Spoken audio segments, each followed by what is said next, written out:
Ed Burns, senior defensive back on the Elon football team, learned a lot about himself as he battled the injury, compartment syndrome. The nerve ends die going to the muscle to where it can be as serious enough as you can lose the entire muscle in that area of your leg, which he did end up losing part of that muscle. A lot of people didn't really know how I came back and was able to walk and run as fast as I was again, because in the hospital I was told that my career was going to be over, that I should just pretty much work on being quote unquote normal.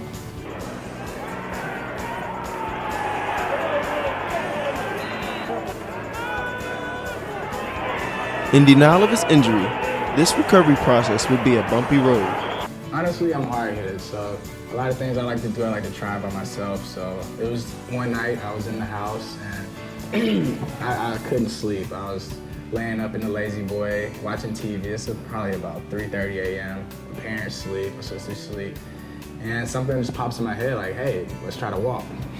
So I get up in the living room, and literally my first step, I just smacked the ground, almost knocked the fish tank down. And first person I see running around the corner is my sister and my mom. And they're screaming like, what are you doing? What happened? And at the time I didn't want to tell them like, hey, I was trying to walk, but I was like, I tried to go to the room and slipped and I fell. He's a great competitor. He does a great job out there working hard at practice, trying to get better every day, and then transitioning everything he learned onto the game field.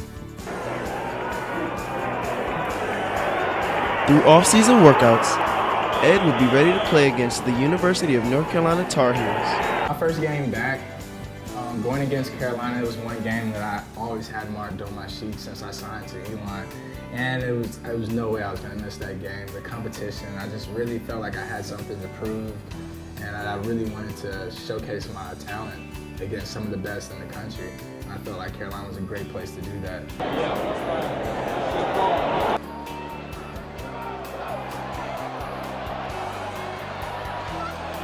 He finished the Carolina game with 1.5 tackles for a loss and 1 interception. Despite what doctors and everyone else believed, Ed pushed himself and worked hard, but not without the help from wide receiver and friend Rashawn Wood.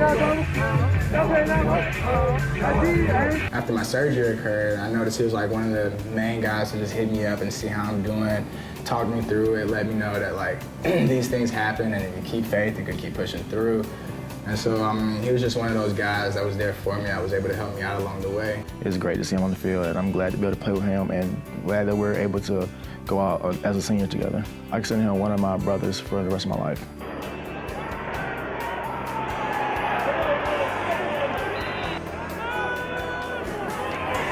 So what is the relationship between the wide receiver and the defensive back? It's just a big competition between the receivers and the corners, and pretty much whatever we do, whether it's special team drills, one-on-ones, it really doesn't matter. It's always going to be competition.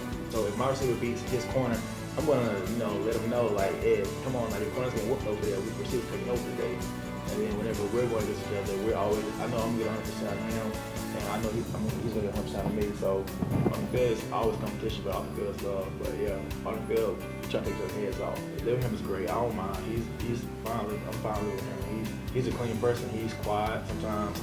Sometimes he gets my nerves, but other than that, we get along fine. And we have a basketball goal in the house, which we'll play until we're sweating before like someone gives up. Like, he's gonna win, I'm gonna win. Like, that's just the way it goes. But he rarely wins, so let's get that shit right. Okay. Yeah. But he always want to do whatever I do. If I get something, he wants it too.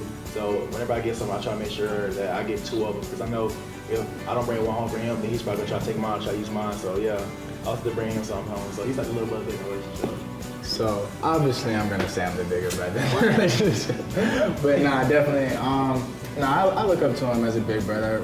He's already graduated, something I'm aiming to do in the near future.